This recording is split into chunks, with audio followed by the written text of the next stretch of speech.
எல்லோருக்கும் வணக்கம். இன்னைக்கு நம்ம பார்க்கக்கூடிய சப்ஜெக்ட் எம்பவரிங் பீப்புள்.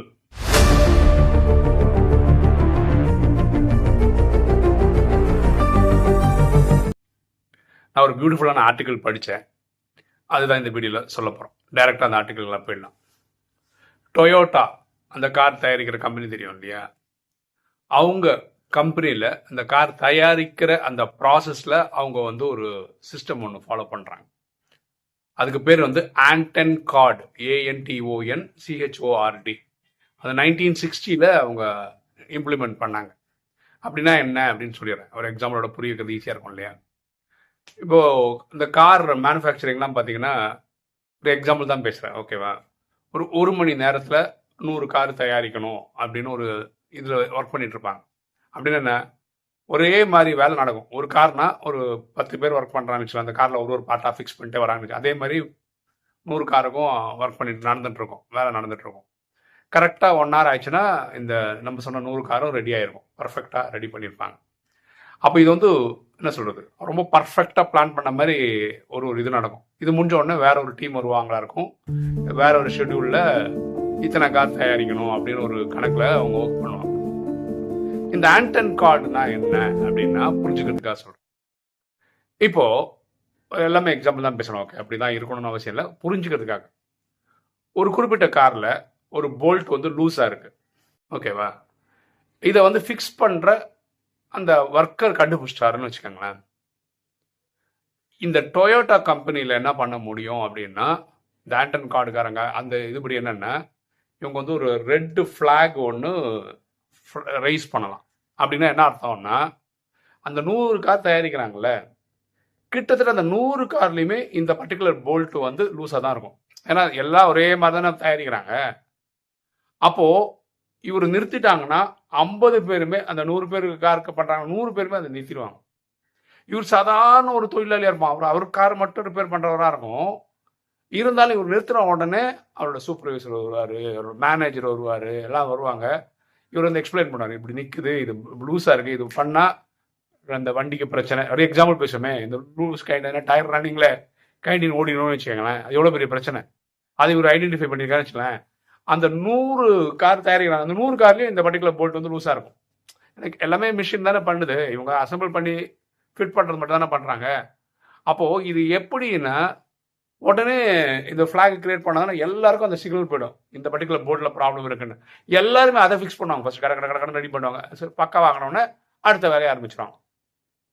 இந்த 1 hourல கார் ஆக வேண்டியது 1 hour 10 நிமிஷம் ஆகலாம்.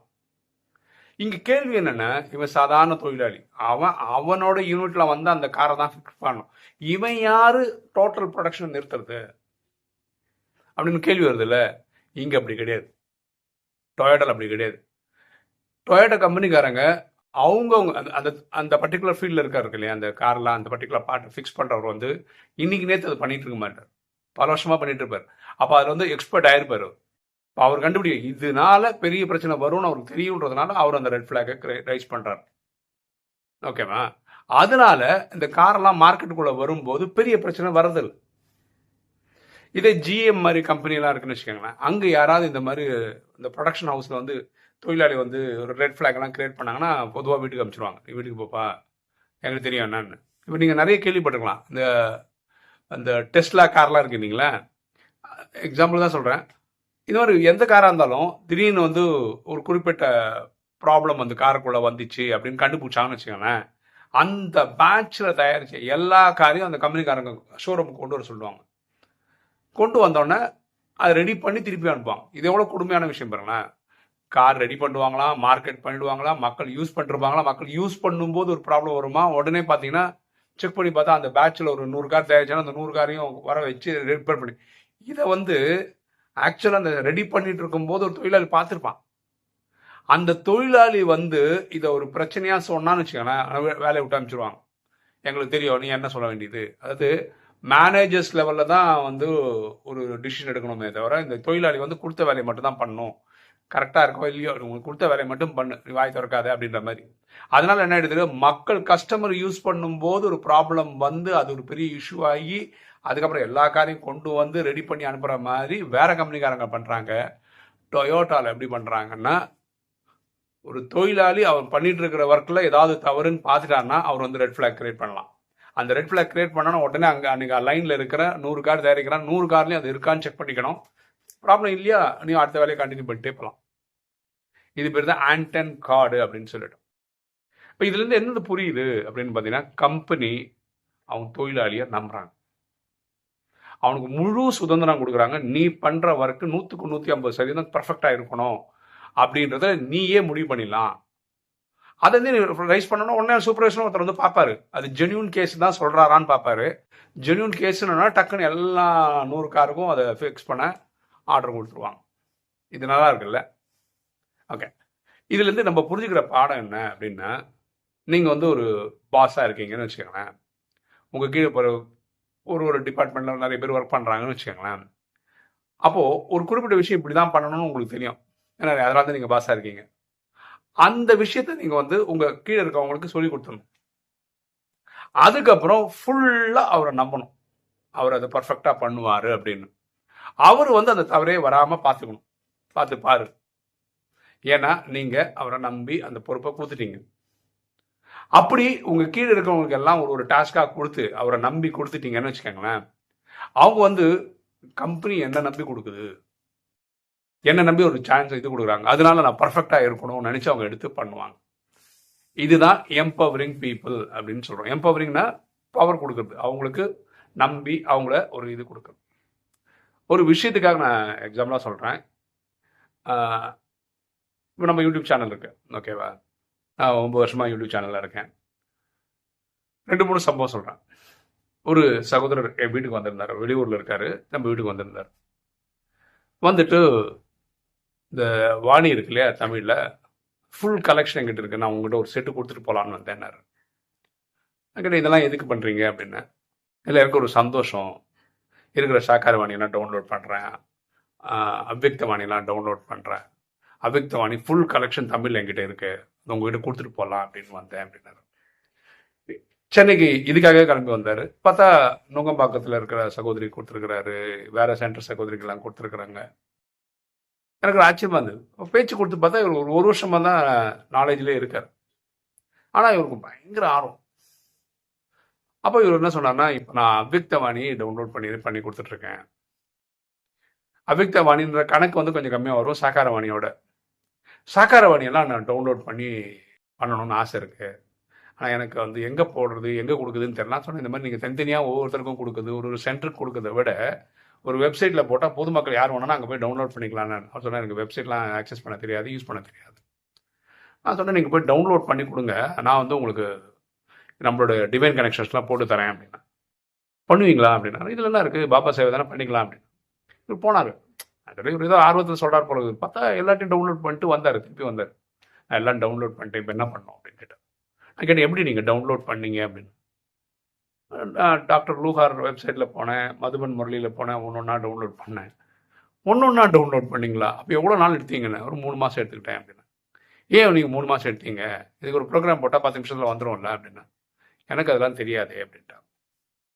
அப்போ நான் அதுக்கு முன்னாடியே ஒரு ப்ரோக்ராம் பண்ணி பைத்தானில் ஒரு ப்ரோக்ராம் போட்டு எப்படி டவுன்லோட் பண்ணுறதுன்னு சொல்லி கொடுத்தேன். அவ்வளோதான். 29 லாங்குவேஜில் கடை ஒரே வாரத்தில் எல்லாத்தையும் டவுன்லோட் பண்ணி எனக்கு கொடுத்துட்டேன். அப்படி தான் நம்மளுடைய வெப்சைட்டில் வந்தது. இங்கே நம்ம என்ன பார்க்குறோம், அவருக்கு இறைவன் மேலே இருக்கிற அன்பை மட்டும்தான் நம்ம பார்த்தோம்.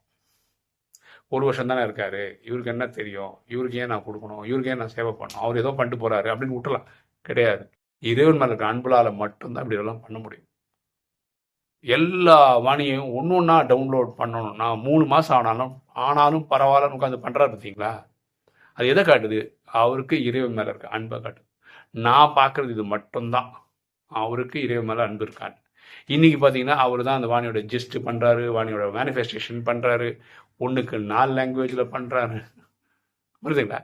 ஸோ ஒன்ஸ் ஒருத்தருடைய தெரிஞ்சு அவருக்கு நம்ம ஒரு டாஸ்க்கு கொடுத்துட்டோன்னா, அவர் பின்னாடி நான் பார்க்குறதே கிடையாது, டெய்லி போடுறாரா போடலையா, அது கரெக்டாக போயிட்டுருக்கு. இப்போ எந்த அளவுக்கு ஸ்பீடாக போகுதுன்னா, ஒரு மாதத்தோடைய ஜிஸ்ட் வந்து அந்த மாதம் முடிஞ்சதுக்கப்புறம் தான் அப்லோட் பண்ணிட்டு இருந்தோம். இப்போ 15ஆம் தேதிக்குள்ளேயே அந்த ஃபுல் மாதத்துக்கு கொடுத்துக்குறோம் நாங்கள். அந்த அளவுக்கு ஃபாஸ்ட்டாக அந்த சகோதரர் ஒர்க் பண்ணிட்டுருக்காரு. இதுக்கு அப்புறம் வேற ஒரு சின்ன பையன், அவருக்கு ஒரு 28-29 வயசு இருக்கும். அந்த தம்பி என்கிட்ட வந்துட்டு எல்லாம் ஃபோனில் தான். அந்த தம்பி இவராவது வந்தார். அந்த தம்பி ஃபோனில் இந்த எண்ணம் போல் வாழ்வு ரொம்ப நல்லா இருக்கு, இது நிறைய லாங்குவேஜில் பண்ணணும் அப்படின்னு ஆசைப்பட்றேன் அப்படின்னு சொன்னேன். என்னால் இதுதான்ப்பா தெரியும், எனக்கு வேறு லாங்குவேஜ்லாம் தெரியாது. அப்போ அந்த தம்பி என்ன சொன்னார்னா, உங்கள் வீடியோ நிறைய ஊர்லேருந்து பார்க்குறாங்க, அந்த ஊருக்காரங்களுக்கு அந்த பாஷை தெரியும் இல்லையா, அவங்க ஊர் பாஷை தெரியும் இல்லையா, அவங்கக்கிட்ட வந்து நம்ம சாஃப்ட்வேர் வச்சு ஏஐ வச்சு நம்ம லாங்குவேஜ் மாற்றி கொடுக்கலாம்.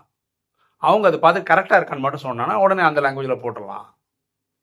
சரி, நான் என்ன பண்ணணும், நீங்கள் தான் எனக்கு இது எல்லாத்துக்கும் ஆளை பிடிச்சி தரணும். ஒரு வாட்ஸ்அப் குரூப் க்ரியேட் பண்ணிக்கலாம். அந்த வாட்ஸ்அப் குரூப் மலையாளம்னு வச்சுக்கோங்களேன். மலையாளத்தில் தெரிஞ்சவங்க மலையாளியை ஒருத்தரை போடுங்க. நான் வந்து உங்கள் வாணி நம்ம எண்ணம் போல் வாழ்வு எடுத்து தமிழில் கன்வெர்ட் இருக்கு இல்லையா, அதை வந்து மலையாளத்தில் போட்டு கொடுக்குறேன். அது மலையாளத்தில் இருந்து கரெக்டாக இல்லையான்னு மட்டும் அவங்க சொன்னால் போதும். கரெக்டுன்னா நான் வந்து அதை வச்சு எண்ணம் போல் வாழ்வு மலையாளத்தில் ஒன்று பண்ணி விட்டுறேன். இந்த மாதிரி பண்ணுறேன்னு சொன்னார். ஓகேவா?